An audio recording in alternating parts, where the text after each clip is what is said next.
Selam Onhim, par le prophète pour Oussama. Voilà. Et il a eu beaucoup d'enfants également. Alors, qu'est-ce qu'on peut dire de tout ça? Notre conclusion et l'ouverture des discussions pour vous. On peut dire que Zaïd a eu le privilège, l'immense privilège, et même immense est un mot faible, d'avoir été mentionné par Allah directement, par son nom dans le Coran, qu'il a été à l'origine de plusieurs versets du Coran, et qui a été à l'origine de l'abrogation de l'adoption telle que les Arabes le connaissaient avant l'arrivée de l'islam, qu'il a bénéficié, Zaïd, de l'amour du prophète et de l'amour du prophète, du foyer du prophète, et qu'il a eu la confiance du prophète pour ses expéditions militaires. Alors pour Oussama, nommé à 18 ans commandant d'une armée qui englobe des gens qui sont d'une part plus forts et plus chevronnés que lui, comme Oumar, Abou Bakr, Othman, Abu Defa, etc. J'en oublie bien sûr. Des Sahaba qui ont prouvé leur aptitude au combat dans les missions que le prophète leur a confiées auparavant. C'est quelque chose de... Comment dire, c'est une louange du prophète, une bénédiction pour Oussama, et ça prouve la confiance du prophète pour Oussama. Ce n'est pas une question de mettre les autres Sahaba à l'écart, mais c'est une question que le prophète a toujours choisi la bonne personne pour une tâche déterminée, et que là c'était Oussama, et que ça devait être Oussama. Voilà. Ce n'est en aucun cas des reproches ou des réprimandes, ou que les autres Sahaba aient moins bien mené leur mission. Non, non, c'est vraiment une louange pour Oussama. Voilà. Alors, pardon, Oussama est le bien-aimé du prophète, et il a bénéficié, on l'a vu, du même traitement que le prophète a donné à ses petits-enfants Hassan et Hussein. Il est rentré aussi... il a eu une autre bénédiction de la part du prophète. À l'époque, un chameau, c'était quelque chose de très précieux, et les gens, en fait, se partageaient un chameau. C'est très rare d'avoir une personne, un chameau, de par le coût du chameau en lui-même. Donc, Oussama va avoir son propre chameau pour l'entrée à Mecca. C'est un petit détail, mais ça prouve encore, ça rajoute en bénédiction et en amour du prophète pour Oussama. Et il va avoir l'occasion, lors du dernier pèlerinage du prophète, de conduire le chameau avec le prophète derrière lui. Voilà. Donc, et il entrera, autre bénédiction, il entrera avec Bilal et le prophète dans la Kaaba lors de la conquête de la Mecque. Voilà. À travers ces des histoires, donc, on peut ressentir l'amour que notre prophète était capable de donner, mais aussi la justesse de ses réprimandes. Quand il fallait réprimander, que ce soit son fils adoptif, ou que ce soit Oussama, son petit-fils adoptif de cœur, entre guillemets, il était capable de réprimander, et on voit là la justesse de notre prophète. Et encore une fois, notre prophète, Selam Onhim, était capable de juger de la bonne personne pour une tâche bien précise. Voilà.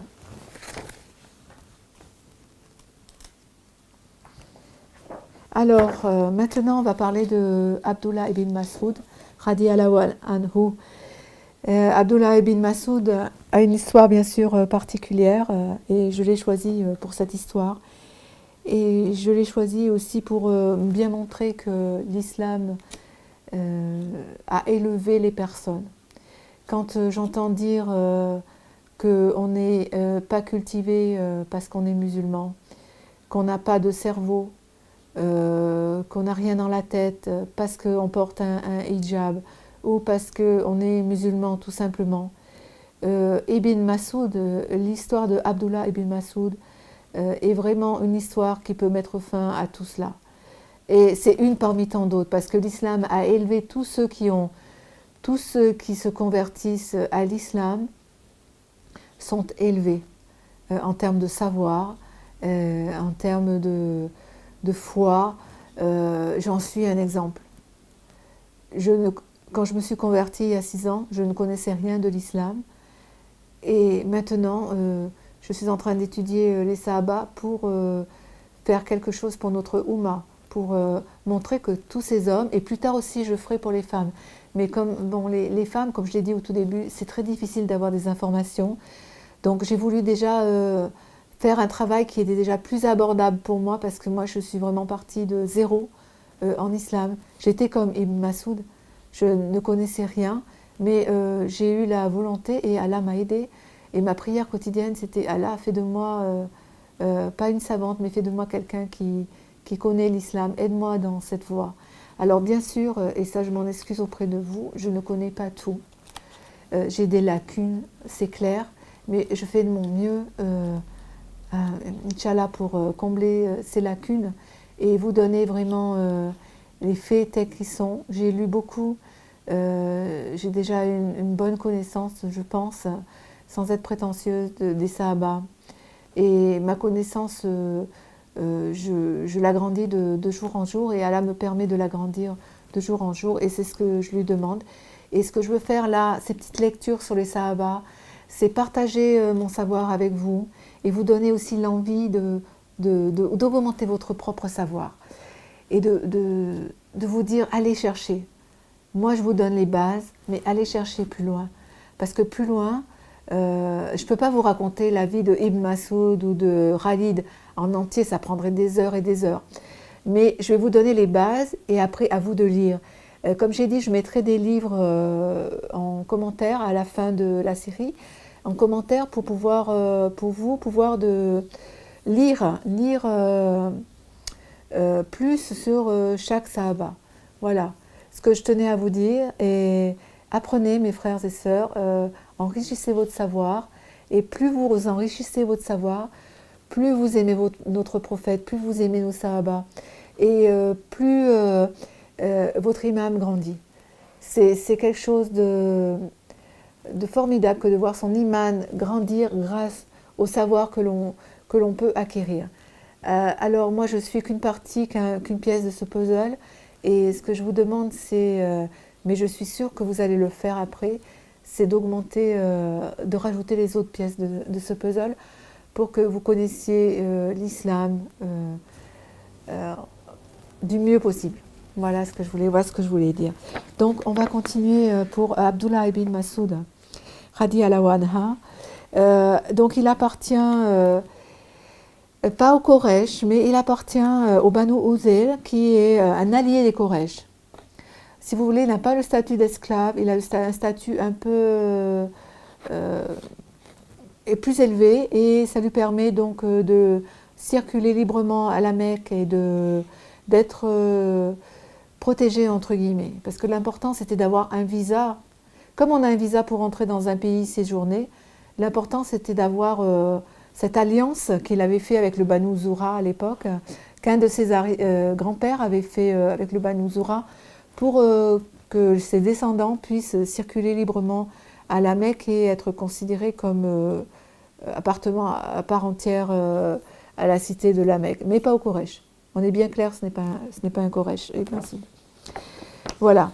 Donc son grand-père a fait une alliance avec le Banu Zoura, qui est aussi le Banu de la maman de notre prophète bien-aimé. Donc physiquement, je vais vous parler tout de suite de son physique, parce que comme quoi aussi là, le physique n'a rien à voir avec ce qu'on a dans la tête. Physiquement, c'était quelqu'un de très petit, de très maigre, et pas du tout avantagé au niveau physique. Sa peau était très sombre et tirée vers le noir, et il n'avait vraiment pas les caractéristiques qu'un homme pouvait avoir, qu'un homme de l'époque pouvait avoir, c'est-à-dire qu'il paraissait très très faible. Il était très maigre, très très fin, très, comment dire, je ne vais pas dire féminin, mais il n'avait pas les caractéristiques qu'avait un Oumar ou un Khalid ou même Abou Bakr. Voilà. Il y a eu justement un incident où Ibn Masoud, je vais vous le conter dès à présent, cet incident qui relève de son physique, et il avait, Ibn Masoud, les jambes un peu incurvées. Il n'était pas tout à fait droite. Et donc, il était allé une fois ramasser des branches pour faire un miswak pour le prophète, qui n'en avait plus. Et donc le vent a fait que ses cuisses sont apparues aux yeux de plusieurs sahabas. Et les sahabas commençaient à rire de ses cuisses qui étaient très maigres, assez incurvées, donc pas du tout des cuisses d'homme. Et le prophète a dit aux sahabas, vous moquez-vous de ces cuisses-là. Par Allah, au jour du jugement, elles seront plus lourdes que le mont Uhud. Cela veut dire que